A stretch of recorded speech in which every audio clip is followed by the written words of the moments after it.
For Mr. Bolton, though. It's not a Here good he morning, stands yeah. behind me, looking at me. I can't save you, mate. Wish I could, but you're in the wrong wing of the White House. As you say, Ed, John Bolton out, the latest ousting from the Trump White House. Bad for stability, good for diplomacy. How sorry are you to see him go, Ed? As sorry as I am, the worst flu in the world and diarrhea. I am glad to see him go. He's one of the few people who couldn't get confirmed for any job. And if this job required a confirmation, he wouldn't be in it. But think of the number of national security advisors who've gone through. What's this, the third or fourth? Third, yep. No, it's the fourth if you count Flynn. Are we counting Flynn? Well, he was there for a hot minute. I mean, if Scaramucci's counting, Flynn should be counted. My gosh, national security is in real trouble. That's all I can say. And having him was a disaster. Being without him, well, maybe that's an improvement. Well, The president said we'll get another one next week. He might last a week. Or she. exit as much of a circus as anything, really. Trump claiming Bolton was fired.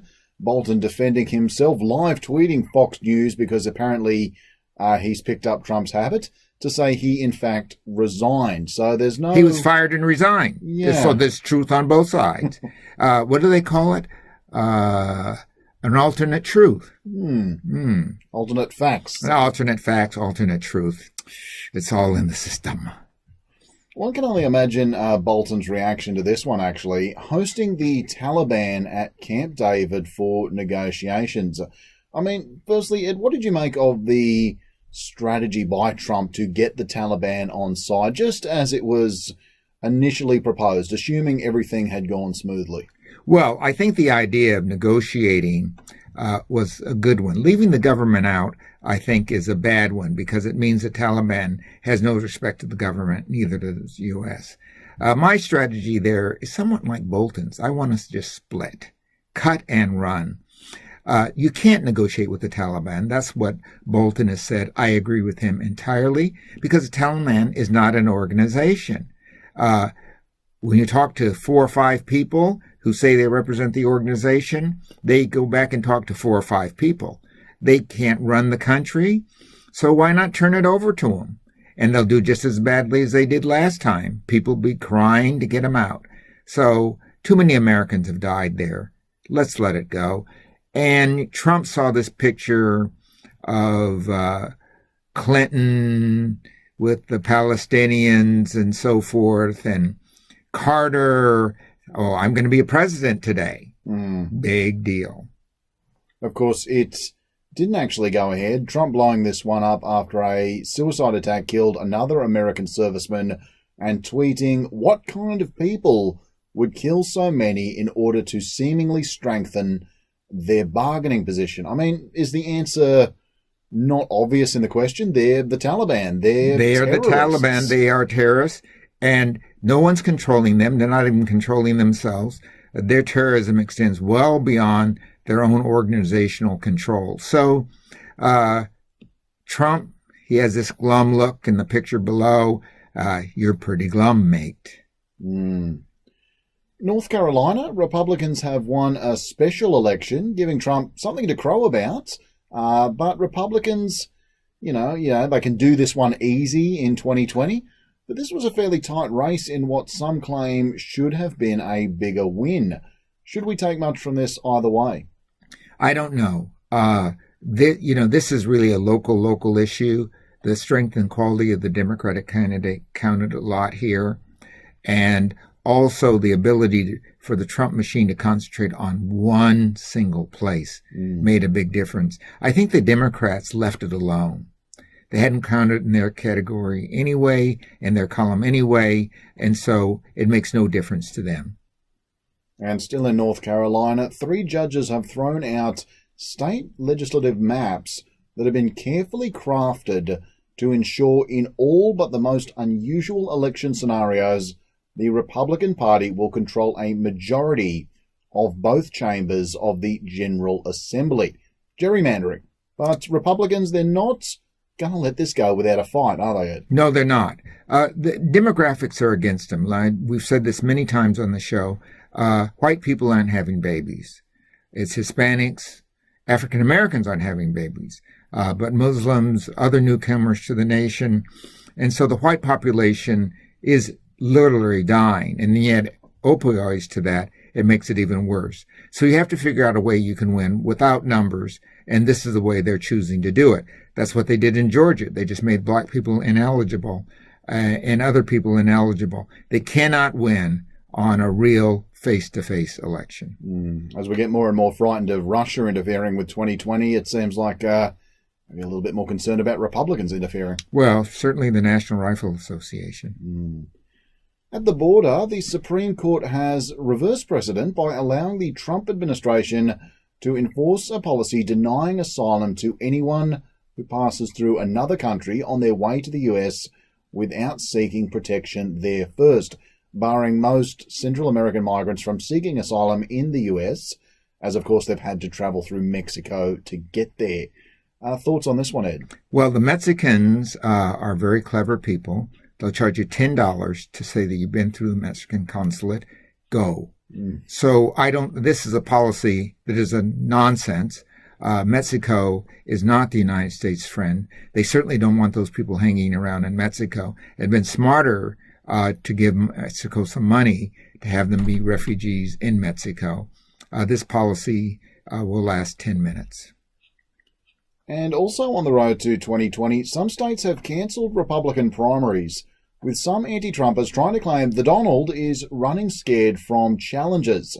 But then again, is this not that unusual? I mean, Arizona didn't hold primaries during Obama or Clinton's second term. South Carolina, the same for George W. Much to be made out of this. Well, I think there is something to be made out of this. The Republicans really don't want the disaffected Republicans to have voice. And those primaries would have given disaffected Republicans to have voice. They know there are a lot of Republicans who are hostile to the Trump. And so they don't want to fight this battle twice.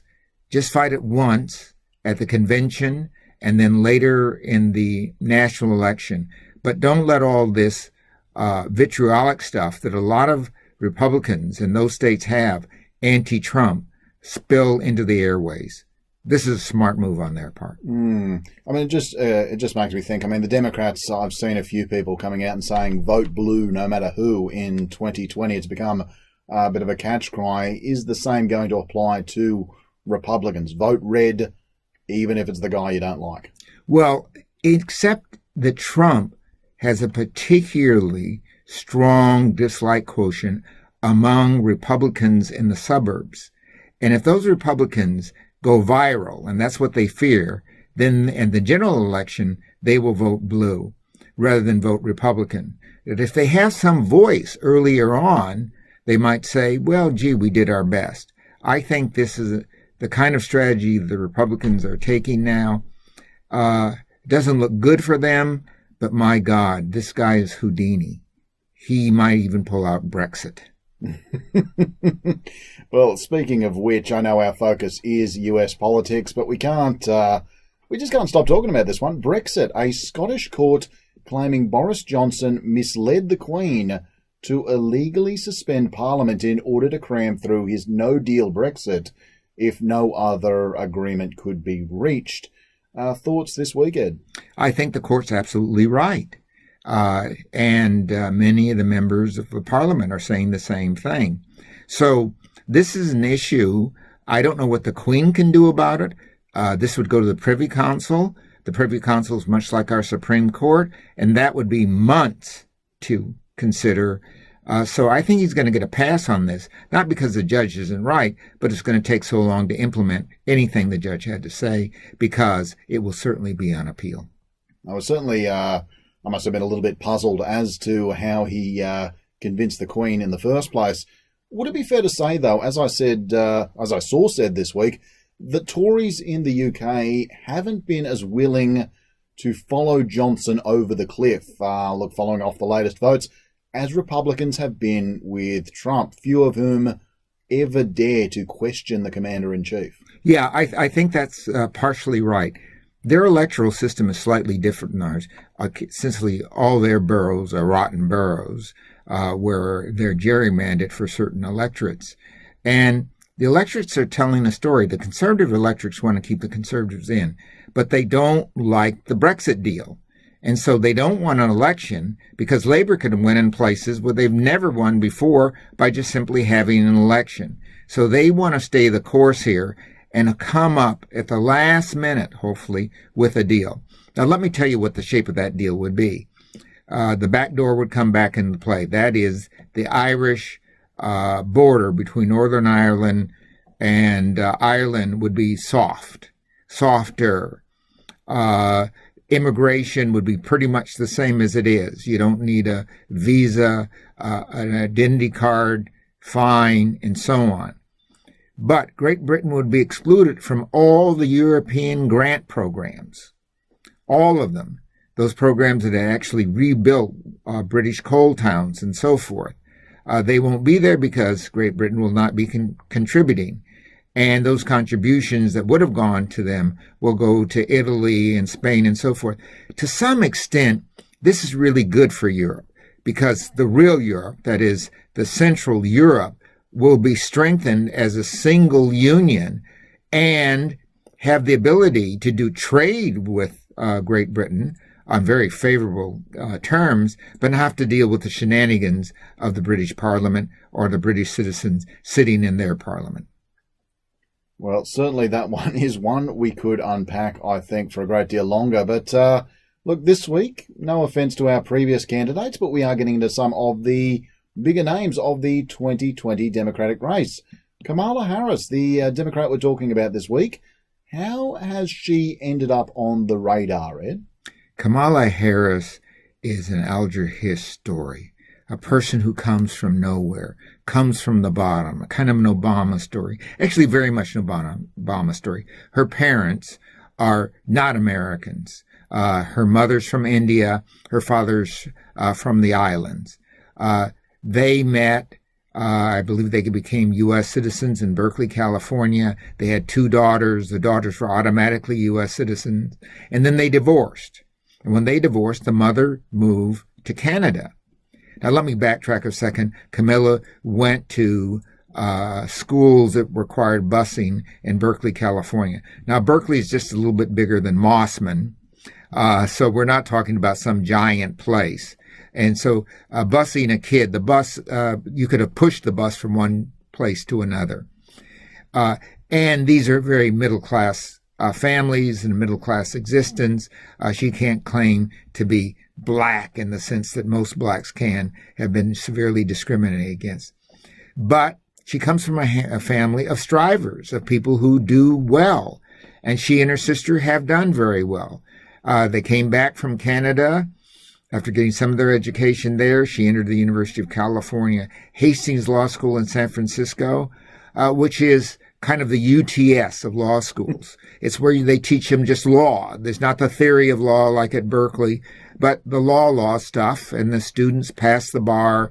The courses are taught by practicing lawyers and the like. So she got through that law school. She fought her way through it.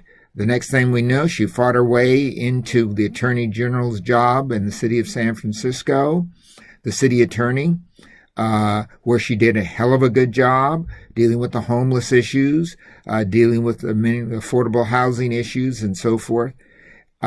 So much so that she was catapulted to Sacramento as Secretary of State, and then in another election as Attorney General of the state.